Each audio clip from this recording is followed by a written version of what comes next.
Haikyu season 3 was so good. I was on the edge of my seat the entire time. I was overwhelmed. I was emotional. So many incredible characters that are already established that I love so much and that I have just, well, we're re-encountering or I've just met. I loved both teams and I wanted them both to win, which obviously that's not the way things work, but I didn't know who to root for at one point because I was so invested in everyone involved. It was a really overwhelming experience. This match took place over the entire season. And when I realized, wow, this is once I got to a point where I realized, oh, this is all we're doing. I didn't understand how it would work, but it worked. And rightfully so. This is the match that determines who's going off to nationals. The stakes are huge. The competition is insane. And it was so good. Because we have to face off a totally different type of competitor in this season. A powerhouse. Someone who doesn't seem to ever wear down. Someone who has height and power on his side. And if these things are the only indicators of good players and good team, then Shira Torizawa would crush Karasuno. But it's not. Our players have something amazing to bring too. Shira Torizawa has a unique play style. Ushihima is incredibly powerful. He has perfect form and he's left-handed, which they are completely not set up to handle. And they have to make massive adjustments on the fly to compensate for the unique play style. But it's not the whole team leaning on the one. They have several amazing characters, and I have to talk about Tendo because he uses guest blocking, which is high risk, but also high reward. They have multiple really unique players to have to figure out how to work around, to understand their play style and figure out how to adjust. I love Tendo, he's crazy and I love him for it, but I also just feel for him, you know, being ostracized as a kid, and here on the court he can put it all out there. He can be himself and he also has friendship in Ushihima. Those are the two main competitors, but I'm also going to give a quick shout out to Shirabu because he doesn't want to just do the job and lean on the ace to do all the work,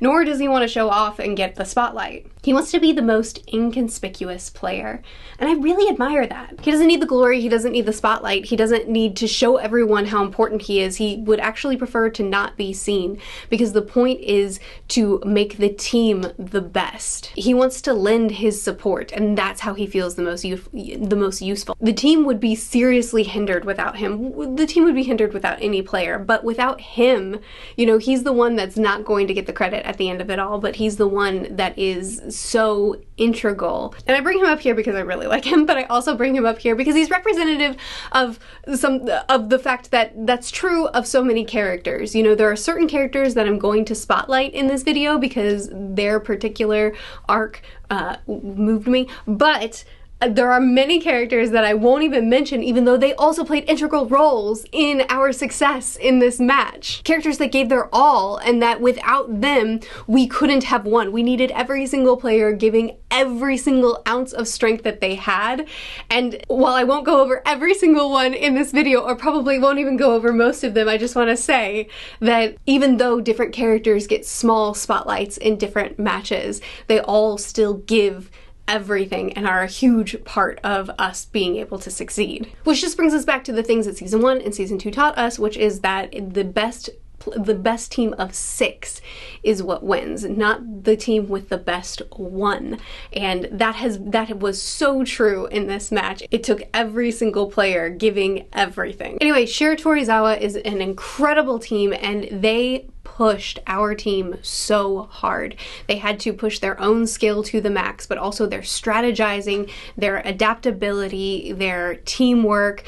They really just had to fight so hard for this. But so did the opponents. Everybody had to fight so hard in order to get as far as they did, and they all did amazing. Tsukishima is the star of this season to me, calculating everything. He's intelligent, and you see his brain at work as he goes over these plays and tries to discern what to do. And he does get blocks when it seems impossible. He says, "There's no way I can beat Ushiwaka, but I do think I'll try to stuff him a few times."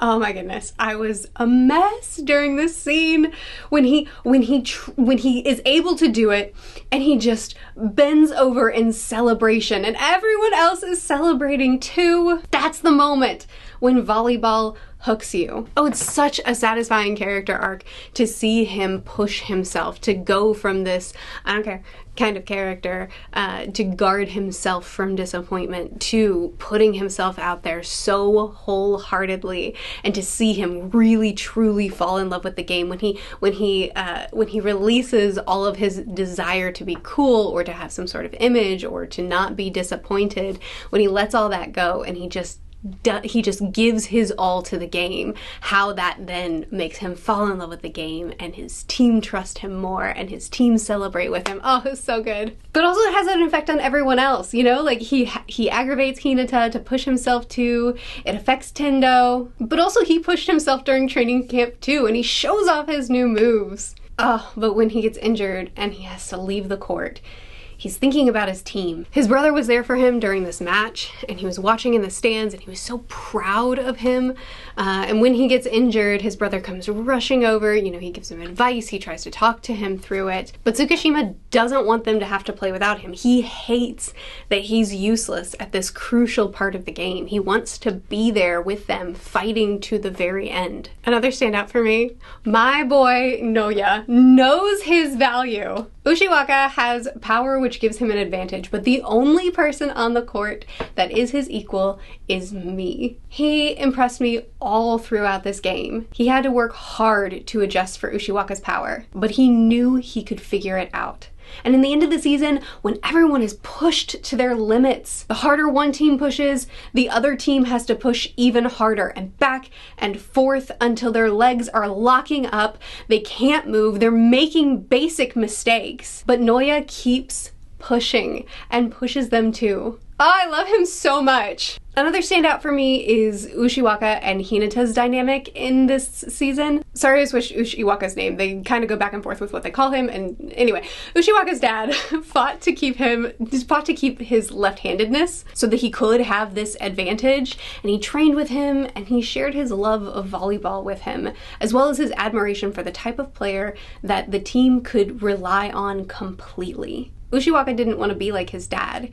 He wanted to be the kind of person that his dad admired. On the other hand, Hinata's tenacious ambition, his erratic play style, and the fact that Hinata can find a way around him, even though Ushiwaka has all the advantages. He doesn't understand him, and he wants to crush him like a bug. The coaches get their moments too. Shiro Torizawa's captain was denied the chance to play, unlike Hinata, because of his height. So he wished that he had the kind of stuff that made a player. Power.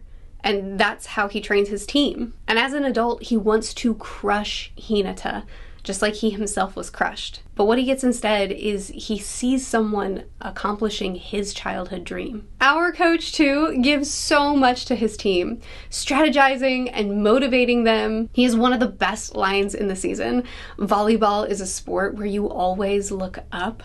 The way he delivered that line got me so choked up. And then my boy Tsukinaka burst through the door and I was a mess. His injury has to hurt so bad to keep playing, but he does. He does keep playing, and I'm just so proud of how far he's come. I'm so proud of how much he pushes and how passionate he's become for the sport. But as I said at the start of the video, each player has their moment to shine, even if it's small. They each gave their all and they each were integral for our success in this game. I'm so impressed with the performance of each and every one of them. It's the final image and Ushiwaka is too strong, too powerful, too much. I love the visual image of him crushing the first years because that's how it feels to them right now. But then the upperclassmen push him off of them and they won. Oh man, watching them celebrate together, their tears and their hugging and their celebration. Oh, it's so beautiful. But then also the other team crying and grieving. You know, they should have won this by all accounts. I'm celebrating and I'm grieving while I'm watching this final episode. But also, there has been a respect earned between them and the promise that this isn't their last match together. At least I really hope it's not. And then finally, oh my goodness, there's this full circle moment with Suki's story. He gave his all, and he's grieving over not being able to give more, not being able to give enough, reminding us of exactly what he walked in on when his brother was grieving like this. And that's what made him never want to go there emotionally. But when he's walked in on in the scene, he's not ashamed. He just puts his glasses back on and keeps going. Oh, I'm so proud of my boys. This season was so good. This was easily my favorite season of Haikyu yet. I enjoyed it so much. Both the anime and the manga were both excellent. The tension, the emotions, the characters, always the characters, were incredible. I don't know how I'm gonna survive season 4. Please do chat with me more about it in the comments. I know that there are amazing moments that I didn't highlight in this video, so please highlight them in the comments. We can talk about them some more there. I'll see you again soon. Bye.